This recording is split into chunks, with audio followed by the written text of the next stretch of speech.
साक्षात साक्षात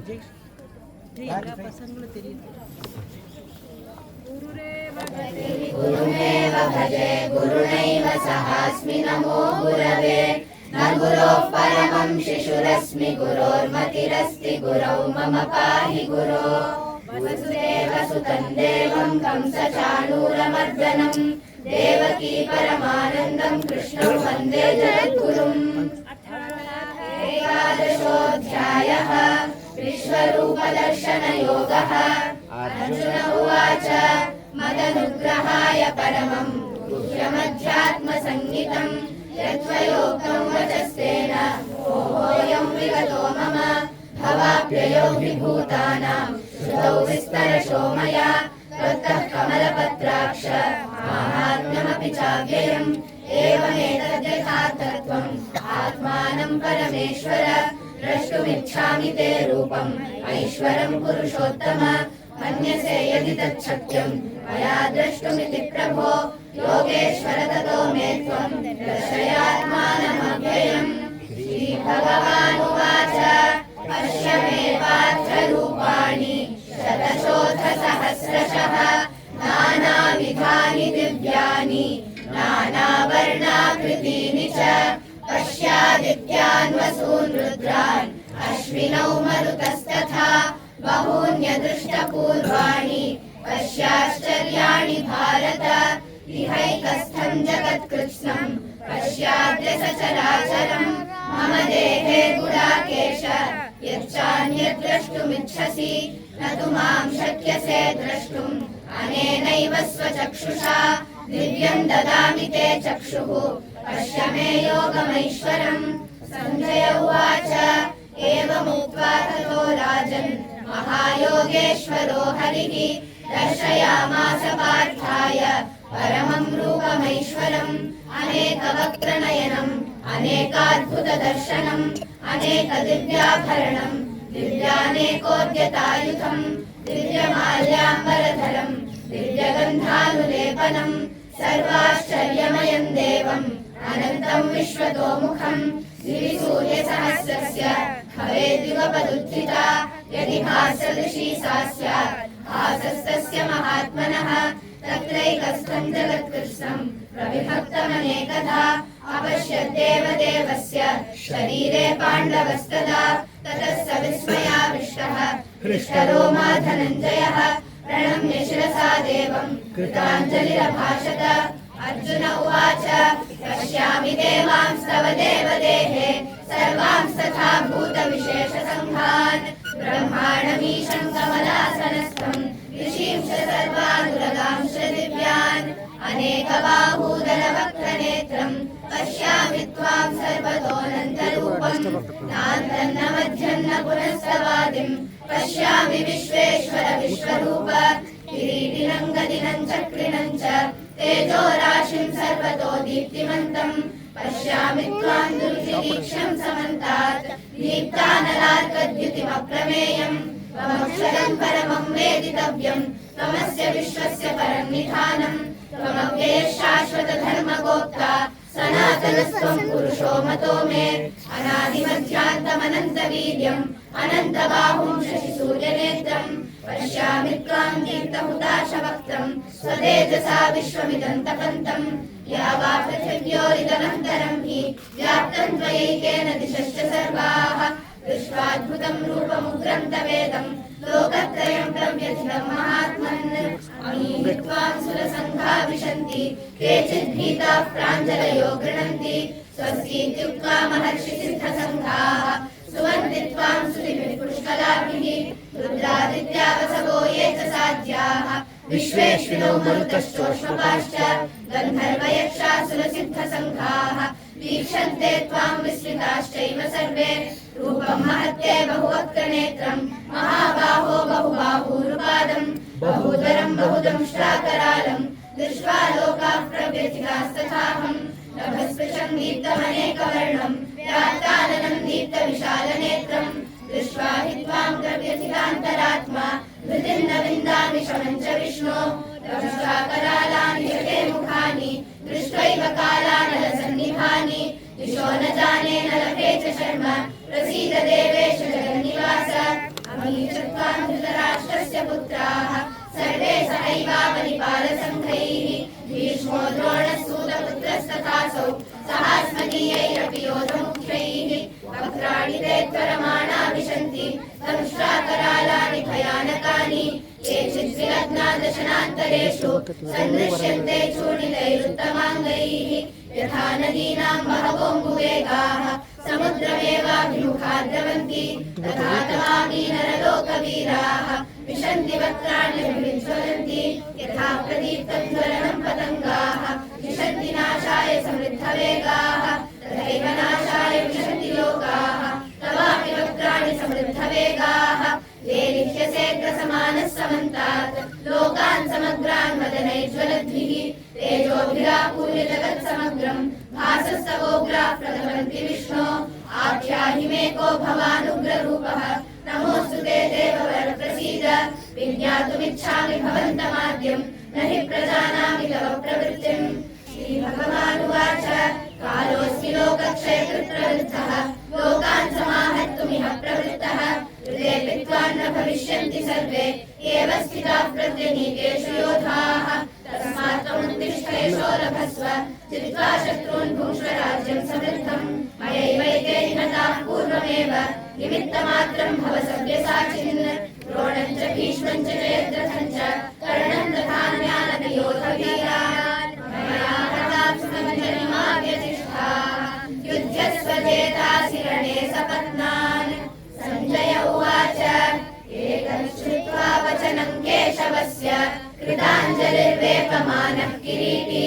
नमस्कृत्वा भूय एवाह कृष्णं सगद्गदं भीतभीतः प्रणम्य अर्जुन उवाच स्थाने हृषीकेश तव प्रकीर्त्या जगत्प्रहृष्यत्यनुरज्यते च रक्षांसि भीतानि दिशो द्रवन्ति सर्वे नमस्यन्ति च सिद्धसङ्घाः कस्माच्च तेन न मेरन्महात्मन् गरीयसे ब्रह्मणोऽप्यादिकर्त्रे अनन्तदेवेश जगन्निवास त्वमक्षरं सदसत्तत्परं यत् त्वमादिदेवः पुरुषः पुराणः त्वमस्य विश्वस्य परं निधानं वेत्तासि वेद्यं च परं च धाम त्वया ततं विश्वमनन्तरूप वायुर्यमोऽग्निर्वरुणः शशाङ्कः प्रजापतिस्त्वं प्रपितामहश्च नमो नमस्तेऽस्तु सहस्रकृत्वः पुनश्च भूयोऽपि नमो नमस्ते नमः पुरस्तादथ पृष्ठतस्ते नमोऽस्तु ते सर्वत एव सर्व अनन्तवीर्यामितविक्रमस्तं सर्वं समाप्नोषि ततोऽसि सर्वः सखेति मत्वा प्रसभं यदुक्तं हे कृष्ण हे यादव हे सखेति अजानता महिमानं तवेदं मया प्रमादात् प्रणयेन वापि यच्चावहासार्थमसत्कृतोऽसि विहारशय्यासनभोजनेषु एकोऽथवाप्यच्युत तत्समक्षं रक्षामये त्वामहमप्रमेयम् पितासि लोकस्य चराचरस्य त्वमस्य पूज्यश्च गुरुर्गरीयान् न त्वत्समोऽस्त्यभ्यधिकः कुतोऽन्यः लोकत्रयेऽप्यप्रतिमप्रभाव तस्मात् प्रणम्य प्रणिधाय कायं प्रसादये त्वामहमीशमीढ्यम् पितेव पुत्रस्य सखेव सख्युः प्रियः प्रियायार्हसि देव सोढुम् अदृष्टपूर्वं हृषितोऽस्मि दृष्ट्वा भयेन च प्रव्यथितं मनो मे तदेव मे दर्शय देवरूपं प्रसीद देवेश जगन्निवास त्वं चक्रहस्तं तिच्छामि त्वां द्रष्टुमहं तथैव तेनैव रूपेण चतुर्भुजेन सहस्रबाहो भव विश्वमूर्ते श्रीभगवानुवाच प्रसन्नेन तवार्जुनेदं रूपं परं दर्शितमात्मयोगात् तेजोमयं विश्वमनन्तमाद्यं यन्मे त्वदन्येन न दृष्टपूर्वं न वेदयज्ञाध्ययनैर्न दानैः न च क्रियाभिर्न तपोभिरुग्रैः एवं रूपः शक्यः नृलोके द्रष्टुं त्वदन्येन कुरु ब्रवीद मा ते व्यथा मा च विमूढभावः दृष्ट्वा रूपं घोरमीदृङ्ममेदं व्यपेतभीतिरनापुनस्त्वं तदेव मे रूपमिदं प्रपश्य सञ्जय उवाच इत्यर्जुनं वासुदेवस्तथोक्त्वा स्वकं रूपं दर्शयामास भूयः चिन्तयामास च भीतमेनं भूत्वा पुनः सौम्य वपुर्महात्मा अर्जुन उवाच दृष्ट्वेदं मानुषं रूपं तव सौम्यं जनार्दन इदानीमस्मि संवृत्तः सचेताः प्रकृतिं गतः श्रीभगवानुवाच सुदुर्दर्शमिदं रूपं दृष्टवानसि यन्मम देवाप्यस्य रूपस्य नित्यं दर्शनकाङ्क्षिणः नाहं वेदैर्न तपसा न दानेन न चेज्यया शक्य एवं विधो द्रष्टुं दृष्टवानसि मां यथा भक्त्या त्वनन्यया शक्यः अहमेवं विधोऽर्जुन ज्ञातुं द्रष्टुं च तत्त्वेन प्रवेष्टुं च परन्तप मत्कर्म कृन्मत्परमः मद्भक्तः सङ्गवर्जितः निर्वैरः सर्वभूतेषु यः स मामेति पाण्डव। ॐ तत्सदिति श्रीमद्भगवद्गीतासु उपनिषत्सु ब्रह्मविद्यायां योगशास्त्रे श्रीकृष्णार्जुनसंवादे विश्वरूपदर्शनयोगो नाम एकादशोऽध्यायः। द्वादशोऽध्यायः भक्तियोगः। अर्जुन उवाच एवं सततयुक्ता ये भक्तास्त्वां पर्युपासते ये चाप्यक्षरमव्यक्तं तेषां के योगवित्तमाः। श्रीभगवानुवाच मय्यावेश्य मनो ये मां नित्ययुक्ता उपासते श्रद्धया परयोपेताः ते मे युक्ततमा मताः। ये त्वक्षरमनिर्देश्यम् अव्यक्तं पर्युपासते सर्वत्र गमचिन्त्यं च कूटस्थमचलं ध्रुवं सन्नियम्येन्द्रियग्रामं सर्वत्र समबुद्धयः ते प्राप्नुवन्ति मामेव सर्वभूतहिते रताः।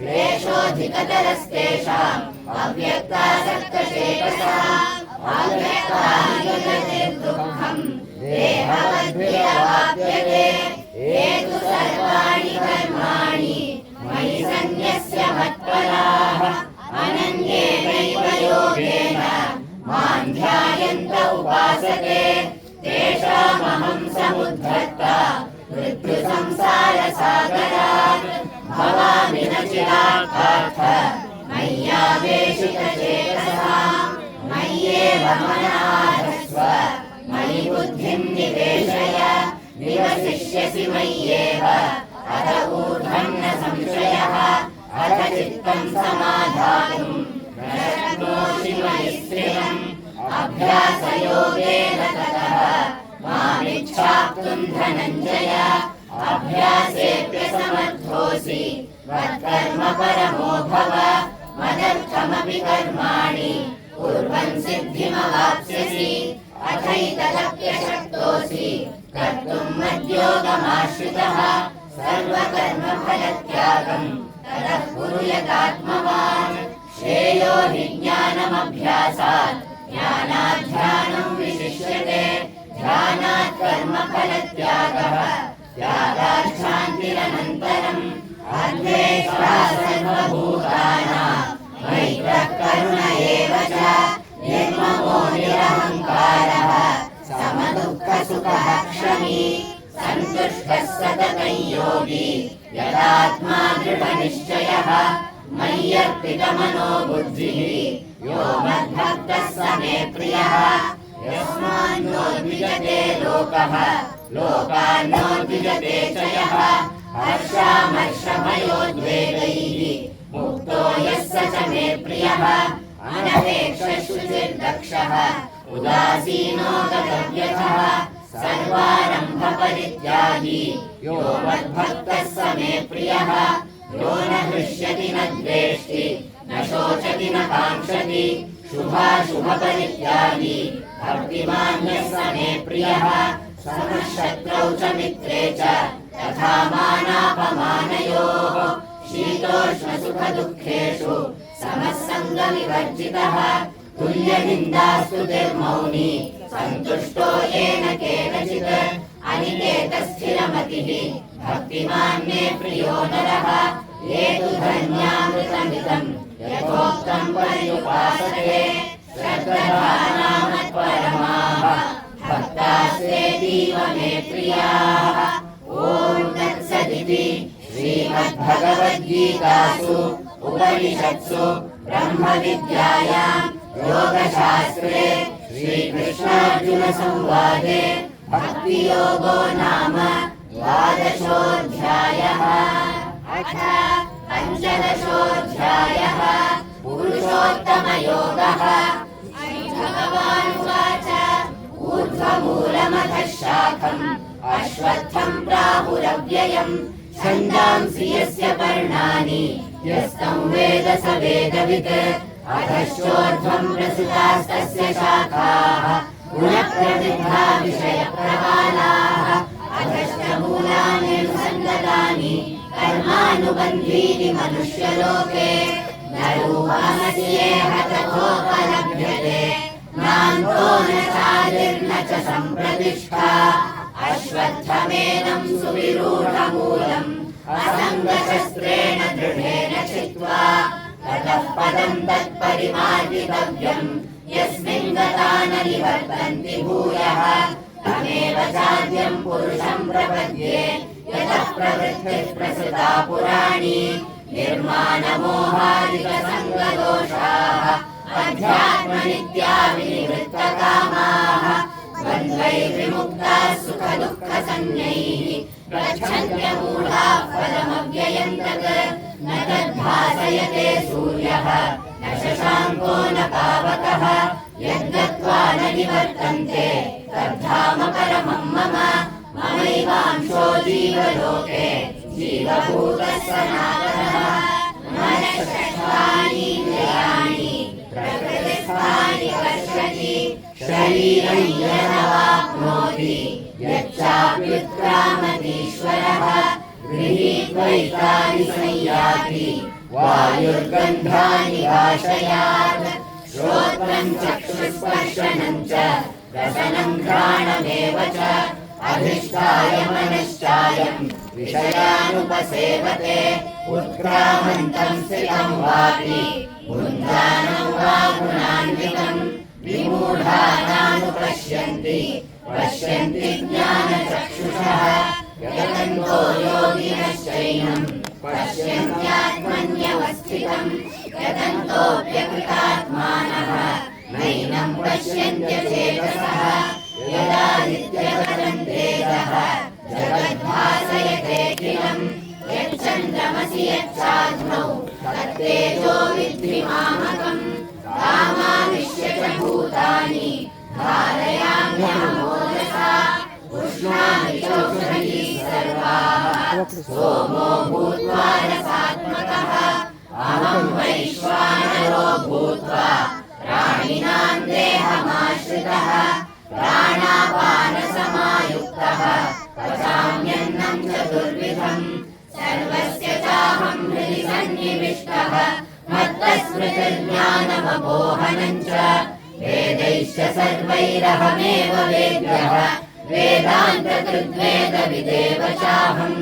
त्वामिमौ पुरुषौ लोके क्षरश्चाक्षर एव च क्षरः सर्वाणि भूतानि कूटस्थोऽक्षर उच्यते। उत्तमः पुरुषस्त्वन्यः परमात्मेत्युदाहृतः यो लोकत्रयमाविश्य बिभर्त्यव्यय ईश्वरः। यस्माक्षरमतीतोऽहम् अक्षरादपि चोत्तमः अतोऽस्मि लोके वेदे च प्रथितः पुरुषोत्तमः। यो मामेवमसम्मूढः जानाति पुरुषोत्तमम् स सर्वभावेन भारत। इति गुह्यतमं शास्त्रम् इदमुक्तं मया नघ। एतद्बुद्ध्वा बुद्धिमान् स्यात् कृतकृत्यश्च भारत। ॐ तत्सदिति श्रीमद्भगवद्गीतासु उपनिषत्सु ब्रह्मविद्यायां योगशास्त्रे श्रीकृष्णार्जुनसंवादे पुरुषोत्तमयोगो नाम पञ्चदशोऽध्यायः। सर्वधर्मान् परित्यज्य मामेकं शरणं व्रज अहं त्वा सर्वपापेभ्यः मोक्षयिष्यामि मा शुचः यत्र योगेश्वरः कृष्णः यत्र पार्थो धनुर्धरः तत्र श्रीविजयो भूतिः ध्रुवा नीतिर्मतिर्मम